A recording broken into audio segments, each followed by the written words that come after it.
अस्सलामुअलैकुम रहमतुल्लाहि व बरकातुहू।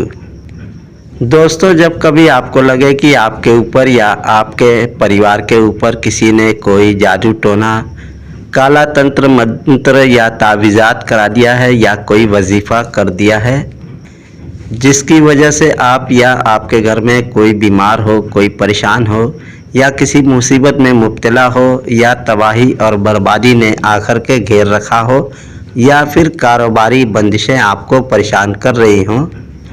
अगर आपको लगे कि आपकी परेशानी के पीछे कोई रूहानी ताकत है जो आपको परेशान कर रही है, या शौहर ने बीवी को या बीवी ने शौहर को अपनी मुट्ठी में अपने वश में करने के लिए किसी से जादू टोना करा दिया हो या खुद किया हो, या आपको लगे कि कोई और रूहानी शक्ति, कोई जिन भूत शैतान या कोई प्रेत आत्मा आपको परेशान कर रही है, तो आपको पलटान का अमल करना चाहिए। जिससे होगा ये कि अगर आपको कोई परेशान करके, बीमार करके, तबाह बर्बाद कर रहा हो या किसी से किसी को लड़ा रहा हो या किसी से किसी को मोहब्बत करा रहा हो, तो उसका हर किया कराया, भेजा भेजाया उल्टा असर करेगा। आपकी हर एक परेशानी दूर हो जाएगी और आपकी सारी परेशानी आपके दुश्मन पर ही लौट जाएगी। इसके लिए हम आपको एक छोटा सा अमल देते हैं। ये आयत जो आप स्क्रीन पे देख रहे हैं, वैज़ा बतश्तुम जब्बारीन, वैज़ा बतश्तुम जब्बारीन, सूरह शोरा की आयत नंबर 130 है। इसको आप हमारे स्क्रीन शॉट से भी याद कर सकते हैं या फिर कुरान में देख करके भी पढ़ सकते हैं। अब करना यह है कि अगर आपके ऊपर किसी ने किया हो या किसी मरीज़ के ऊपर किसी ने जादू किया हो, तो आपको 7 अदद लवंग या 7 अदद काली मिर्च, फिलफिल जिसको बोलते हैं, फिलफिल काली छोटी गोल मिर्च, वो ले लें 7 अदद, या फिर लवंग ले लें। अब आपको करना यह है कि उसमें से एक दाना लेकर के उस पर 7 बार इसी आयत करीमा को, वैज़ा बतश्तुम जब्बारीन को 7 बार पढ़ कर के फूंक मार दें, और फिर दूसरी पर, फिर तीसरी पर, फिर चौथी, पांचवी, इसी तरीके से सातवीं, सातों पे अलग अलग 7-7 बार पढ़ कर के फूंक मार कर के दम कर लें। जादू को पलटान यानी दुश्मन पर वापस भेजने की नीयत से। अब फिर इसको अपने हाथ में मुट्ठी में लें और मरीज़ के ऊपर, जिसके ऊपर भी शुभा हो, उसके सर के ऊपर से 7 बार घुमा लें। अब अगर आपके यहाँ कपूर के टुकड़े मिलते हों, काफूर, तो उस टुकड़े पर रख करके इस लवंग या मिर्च को जला दें, आग लगा दें। या फिर अगर काफूर आपके पास मैसर ना हो तो आप इसको डायरेक्ट किसी आग में जला सकते हैं।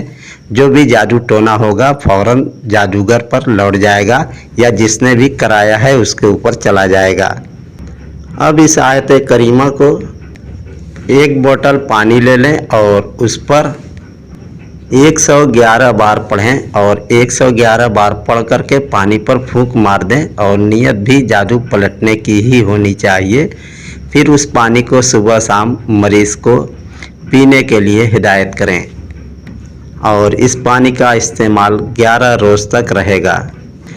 जादू पलटान करने में एक ख़ास बात यह है कि अगर कोई आसेबी असर, जिन भूत या और कोई रूहानी ताकत परेशान करती है तो वो अपने आप दूर भाग जाती है, क्योंकि अगर वो अपना हाथ खींच करके वहाँ से नहीं दफ़ा होगी तो जादू या जो भी वो परेशानी देते हैं वो सारी परेशानी उनके ऊपर ही लौट जाएगी, इसलिए वो खुद ब खुद भाग जाएंगे। अगर पूरे घरों में असर है तो लोबान के 7 टुकड़े लें, यानी 7 जगह आपको थोड़ा थोड़ा लोबान करके लेना है, और हर एक टुकड़े पे आपको 21 बार पढ़ करके दम करना है, और उसको 7 रोज़ तक आग में जलाना है, जिससे कि उसका धुआं उस पूरे घर में फैले। और साथ में 111 बार पानी पर दम करके फिर उस पानी का सुबह को और शाम को दोनों टाइम छिड़काव करें। एक और बात दोस्तों आपसे अर्ज करनी ये थी कि हम बार बार आपको बताते हैं कि कोई भी रूहानी काम, रूहानी वजीफ़ा, कोई भी अमल, तावीज़ या जादू की काट या पलटान या मोहब्बत दुश्मन का कुछ भी आपको करना हो तो सबसे पहले आप अपनी हिफाजत के लिए हिसार करें। सुबह शाम को आप ज़रूर हिसार करते होंगे, लेकिन अगर हिसार सुबह शाम करते हैं फिर भी आपको चाहिए कि जब भी किसी का कोई भी काम करें तो अपनी हिफाजत के लिए हिसार करें, और बेहतर यह है कि मरीज़ का भी हिसार करें। इसका फ़ायदा इस तरीके से है, जैसे कि अगर कोई आदमी किसी मैदान जंग में खाली हाथ, वो भी बिना ढाल के उतर जाए तो उसका हाल क्या होगा ये बखूबी आप अंदाज़ा लगा सकते हैं।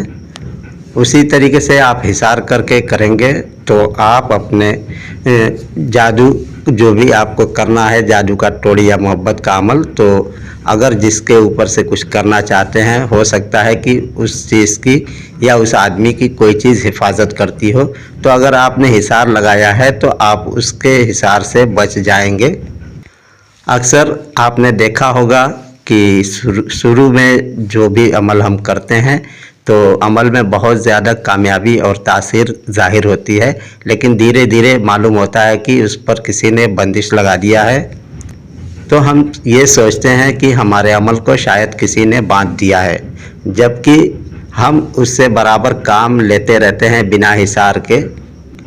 तो जो भी हम काम लेते हैं जिस शख्स के दुश्मन के ऊपर करते हैं, मोहब्बत का चाहे दुश्मन का चाहे कुछ भी, तो अगर कोई चीज़ उसकी हिफाजत करती है तो उस बंदिश का असर आपके अमल पर पड़ना शुरू हो जाता है, और जैसे जैसे आप अपनी चीज़ का इस्तेमाल करते हैं वैसे वैसे वो चीज़ उस बंदिश का शिकार होती रहती है और आपकी चीज़ धीरे धीरे बिल्कुल ख़राब हो चुकी होती है।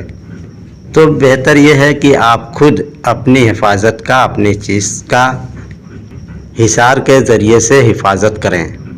उम्मीद करता हूँ दोस्तों कि मेरी बात आपको समझ में आ गई होगी। इंशाअल्लाह ताला जल्द अगली वीडियो में आपसे मुलाकात करेंगे। हमारे चैनल से आपको बहुत कुछ अगर रूहानी चीज़ें सीखनी हो, शौक़ हो, दिलचस्पी हो, तो आप हमारे चैनल के अंदर जाकर प्ले लिस्ट से बहुत सारी चीज़ें देख करके सीख सकते हैं। हमारे चैनल को सब्सक्राइब भी कर सकते हैं, और किसी और को अगर फ़ायदा पहुंचाना चाहते हैं तो हमारा वीडियो शेयर भी कर सकते हैं। खुदा हाफिज़। अस्सलामु अलैकुम रहमतुल्लाहि व बरकातुहू।